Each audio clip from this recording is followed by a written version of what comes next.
be surprised to learn that I have two pianos. The one that you usually see me playing is the Yamaha in the other room. This one I acquired about 1.5 years ago, mainly for giving piano lessons, and it is a Wurlitzer. You usually think of Wurlitzer as being a maker of organs, but they did make some pianos. I bought this one off of my piano technician, Andrew, who is not just a piano tuner. He's done some pretty extensive restoration and rebuilding of pianos over the years, and he'd gotten this one into very good condition. And it still is in very good condition, except for one key. I hadn't been playing it that much for a few months, and I hadn't been giving piano lessons, so I came to discover that there's one key that doesn't always sound.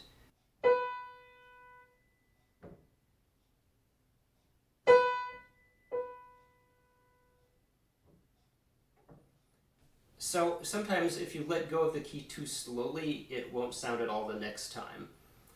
And when I discovered this, I had already scheduled a tuning for both pianos, so I figured, okay, I'll wait until Andrew gets here. Well, pianos being the temperamental beasts that they are, on the day that Andrew arrived, the key was working just fine, and it adamantly refused to malfunction, no matter how hard I tried to reproduce the problem while Andrew was here. So he left, the key was fine for a week or so, and then it started acting up again. So the sensible thing to do at this point would be to call Andrew back. But as you've probably guessed from the title of this video, I am not in a sensible mood today. Andrew, if you're watching this and you see me do something incredibly stupid, feel free to call it out in the comments. Also, I should stress, do not try this at home unless you are absolutely sure you know what you're doing. I only feel comfortable doing this because I've got the other piano in the other room, and I can call Andrew up if I make a royal mess of this piano. So the first thing to do is to remove the fall board, and usually the way you do that is set it to about half open and then pull it up. Yep, there it goes. You know, Glenn Gould sometimes played with the fall board off so that his hands would have more room to move around. This especially helps if you're playing a piece like the Goldberg Variations where your hands are always crossing. Well, it's hard to see with just the fall board removed, but I can already tell that there's something different about this key. Maybe you can see if I shine a bit of light on it. There's this piece of the action called the jack, and on the other keys, if I press it down with my finger, it will spring back into place. But on this key, if I press it down, it can get stuck. It won't always get stuck, but if it is stuck down, the key makes no sound. So that probably means the bearing is too stiff or the spring is too weak. I don't know which.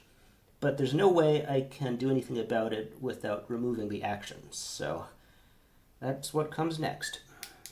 Okay, so the way this usually works is first you have to remove these blocks at either end of the keyboard. And there's usually some kind of screw underneath or some other sort of locking mechanism.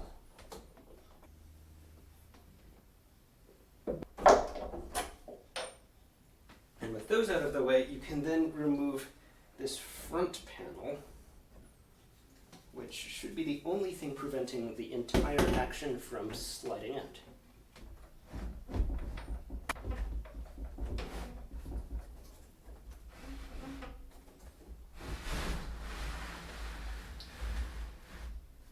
Look at this magnificent contraption.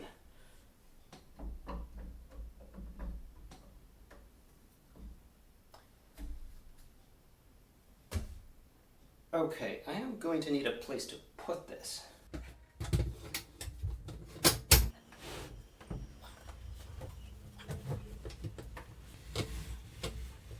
So there's one thing that might be worth trying, just in case it's simply a matter of dust being stuck in the action, and that is to try and blow it out. So I have this straw.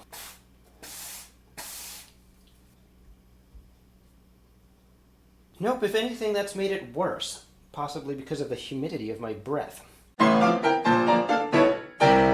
It's kind of impossible to really get at where the joint is. I think we are going to have to remove this bit of the action.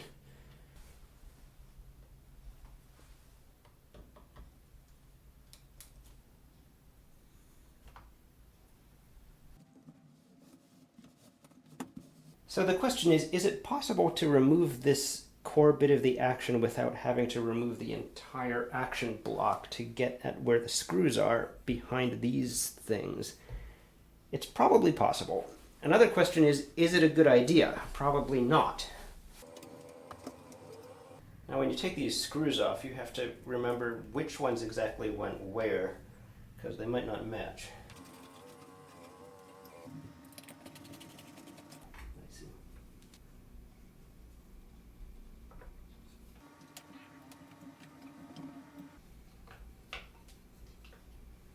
And here we have our culprit. And you can see this is the jack, and it's supposed to spring back of its own accord, but it doesn't. And the fact that this key sometimes works and sometimes it doesn't suggests that the spring is not the piece that's at fault, but rather that the humidity is causing this joint here to get stuck.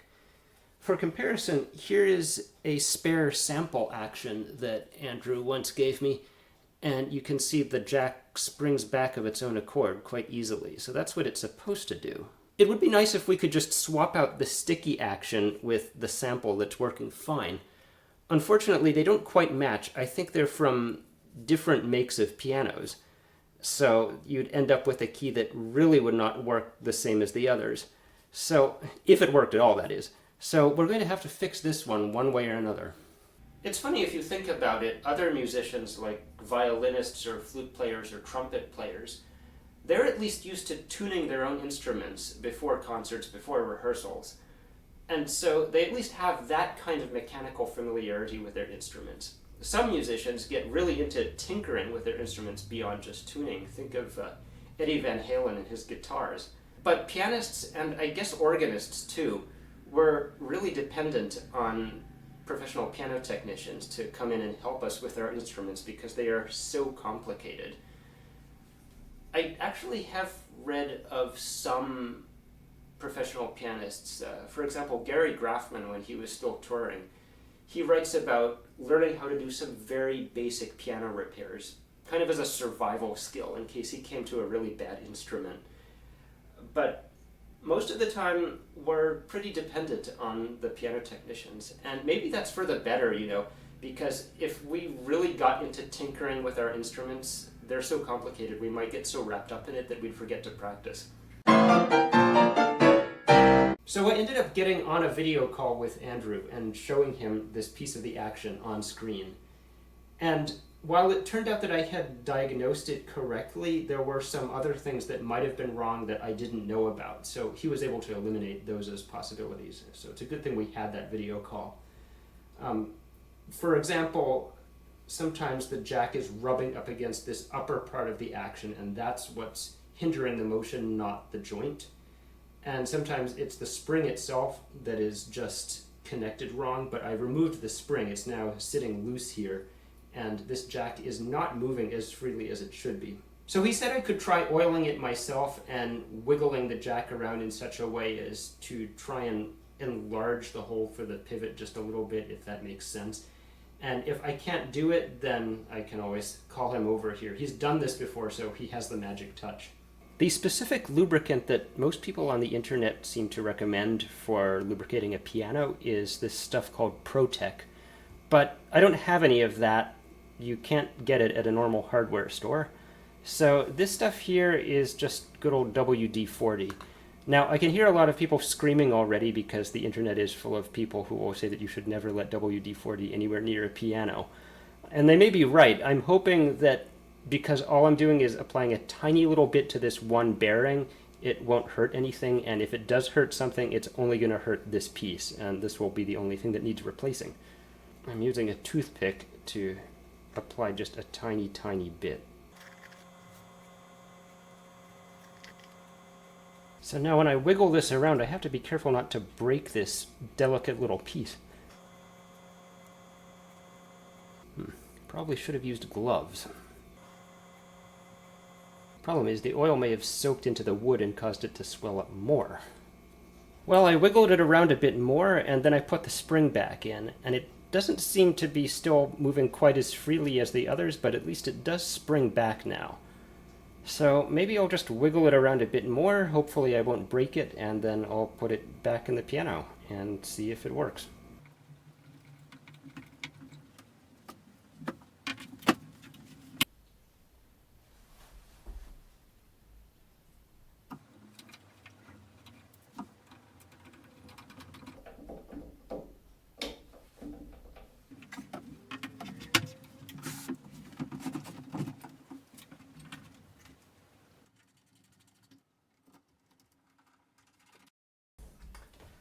Okay, moment of truth.